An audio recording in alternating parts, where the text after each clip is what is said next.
फिर उसने मुझे आते जाते ब्लैकमेल करना शुरू कर दिया। एक सफ़ेद रंग की बन के पास गाड़ी थी। अहमद ने मुझे गाड़ी में धक्का दिया, थप्पड़ भी मारे, बाजू मेरा मरोड़ा उसने। फिर एक वीरान सा डेरा था, मुझे वहाँ ले गया। इन्होंने फिर पिस्टल भी निकाला, जो पिस्टल का जो पट्टा होता है उसके साथ इन्होंने मुझे वहाँ मारा। फिर मुझसे ज़बरदस्ती ज़्यादती की। ये एक पूरा गैंग है। अस्सलाम वालेकुम नाज़रीन, मैं हूं आपका मेज़बान जाबिर वकास। शेखुपुरा का एक इलाका है जो थाना बी डिवीज़न की हदूद में आता है और वहाँ पर एक शख्स जिसका नाम अहमद बताया जा रहा है, गुल अहमद, उसने एक बच्ची को जो है वो ट्रैप किया, उसे अपने जान से फंसाया, उससे दोस्ती करने की कोशिश की और फिर उसके बाद उसके साथ उसकी बहन भी मिल गई और उसने जो है वो बच्ची की नाजेबा तस्वीर जो है वो उसके मोबाइल से ली और फिर उसके बाद अपने भाई को दी और उसने एक गैंग के तक पहुंचाई जिसे वहाँ का खान गैंग लोकली तौर पर जाना जाता है। और उन्होंने बच्ची के साथ उस लड़के ने जो है वो जिनसे ज़्यादती भी की और उसके बाद जो है वो यहाँ पे रिकॉर्ड करना भी शुरू कर दिया, उनकी वीडियोज़ भी बनाई, टिकटॉक पर डाल दी, सोशल मीडिया पे डाल दी। बच्ची हमारे साथ मौजूद है, उनसे बात करते हैं कि ये वाक़या कब पेश आया। आप कैसे जानती थी उस लड़के को? उसकी जो सिस्टर थी वो मेरी दोस्त थी, चंदा अल्ताफ़। उसने मेरी तस्वीरें ली और अपने भाई को दे दी। उसके भाई का क्या नाम है? उसके भाई का गुल अहमद खान। तो फिर उसने मुझे आते जाते ब्लैकमेल करना शुरू कर दिया। फिर मुझसे ज़बरदस्ती ज़्यादती की। ये एक पूरा गैंग है। अच्छा, जो गैंग है उसमें मतलब आपको जहाँ पे ले जाया गया था, कैसे ले जाया गया था, ये बताएं। मैं आंटी के घर से जा रही थी तो रास्ते में मैं जा रही थी तो एक सफ़ेद रंग की बन के पास गाड़ी थी, इसकी बहन भी वहाँ मौजूद थी। इसकी बहन ने कहा कि इधर आओ। मैं आई तो अहमद ने मुझे गाड़ी में धक्का दिया, थप्पड़ भी मारे, बाजू मेरा मरोड़ा उसने। फिर एक वीरान सा डेरा था, मुझे वहाँ ले गया। इसने मेरे साथ ज़बरदस्ती ज़्यादती की। फिर मैं बहुत ज़्यादा रोई। इन्होंने फिर पिस्टल भी निकाला, जो पिस्टल का जो पट्टा होता है उसके साथ इन्होंने मुझे वहाँ मारा। फिर मेरी टिकटॉक वीडियो भी इन्होंने बनाई, जो पूरी सोशल मीडिया पे इन्होंने भेज दी। अच्छा, जो इसकी बहन है वो आपके साथ पढ़ती थी, उसके साथ दोस्ती कैसे हुई? उसकी बहन, हाँ जी, साथ है, हमारे घर के साथ स्कूल है तो वहाँ आती जाती थी। मैं अपने कज़नों को भी छोड़ने के लिए जाती थी, छोटियों को। तो फिर आते जाते इस तरह मुलाकात हो जाती थी। ठीक है। तो उसने ये तस्वीरें आपसे कैसे ली, आपकी जो तस्वीरें थी? वो उसकी बहन ने मेरे मोबाइल से अपने मोबाइल में कर ली थी, फिर उसने अपने भाई को दे दी। फिर इस तरह ही वो लीक होती गई तस्वीरें। अच्छा, तो ये बताएं कि जो उसके बाद आपसे कभी उन्होंने ब्लैकमेल किया हो, किस तरह ब्लैकमेल किया, कोई रकम शकम ली है क्या? मुझसे 2 लाख रुपए का मुतालबा किया था, जिसमें से मैंने 40,000 रुपया अपने घर वालों से चोरी। जब मुझे ये डेरे पे लेके गए थे, इन्होंने मुझसे 2 बालियाँ और हाथ से अंगूठी भी उतरवा ली। फिर इसकी बहन आई तकरीबन 1 माह के बाद। फिर इसकी बहन ने कहा कि मुझे 1 लाख रुपया और दो, ये जो सब कुछ है ये मैं नहीं करवाऊँगी। तो उसने आपकी जो आपकी दोस्त है वो भी इसमें शामिल है, यानी कि वो भी पैसे ले रही है आपसे, ब्लैकमेल कर रही है, ठीक है।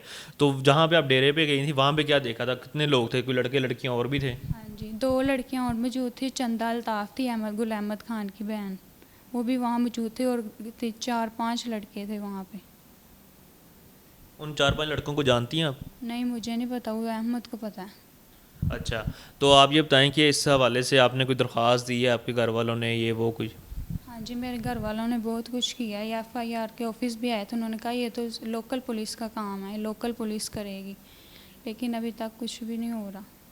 इस मामले पे जो है वो एक एफआईआर दर्ज हो चुकी है थाना बी डिवीज़न में। इसके लिए जो है वो आप जानते हैं कि जैसे मैं बोल टीवी के लिए काम करता हूं तो उसमें जो है वो डीपीओ साहब तक बात पहुंचाई गई और वहां पे उन्होंने कहा कि इसकी फौरी एफआईआर हो, लेकिन अभी तक उसके ऊपर एक्शन जो है वो, अभी जब हम ये स्टोरी शूट कर रहे हैं तो कोई एक्शन नहीं हुआ।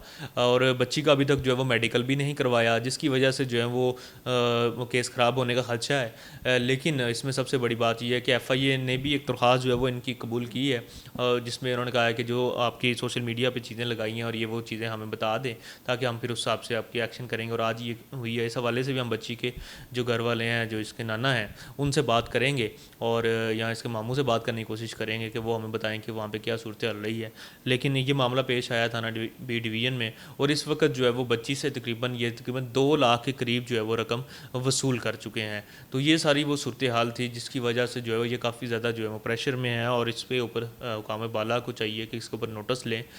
अगर ये बिल्कुल वैसे ही है जैसे कि उस्मान मिर्ज़ा केस था इस्लामाबाद का, जिसके ऊपर सोशल मीडिया पे हर एक ने आवाज़ उठाई, और इसके ऊपर भी आवाज़ उठाएं ताकि इस बच्ची को भी इंसाफ मिल सके।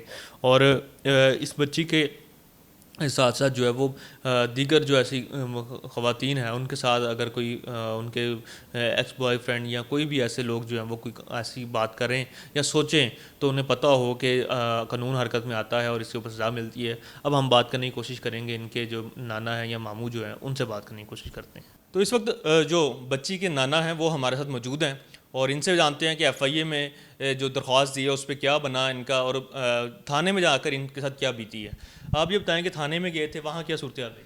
सर जब हम थाने में गए थे तो उन्होंने फ़र्स्ट टाइम हमें ये कहा कि ये FIA का मसला है तो आप इस तरह करें FIA के दफ्तर चले जाएं। फिर सर उधर से हम FIA के दफ्तर में आए तो इन्होंने इधर हमें कहा कि अभी एक केस लगा हुआ है, वो गलबन बुक्टी साहब का था, तो आप इस तरह करें 4 दिन बाद आएँ। हम फिर इधर आए, इन्होंने कहा कि ये जो मसला है ये हमारा नहीं है, हमारा जो मसला वो हम बाद में करेंगे, आप इस तरह करें उधर जाएं, उधर थाने में जाके कंप्लेन दर्ज करवाएं।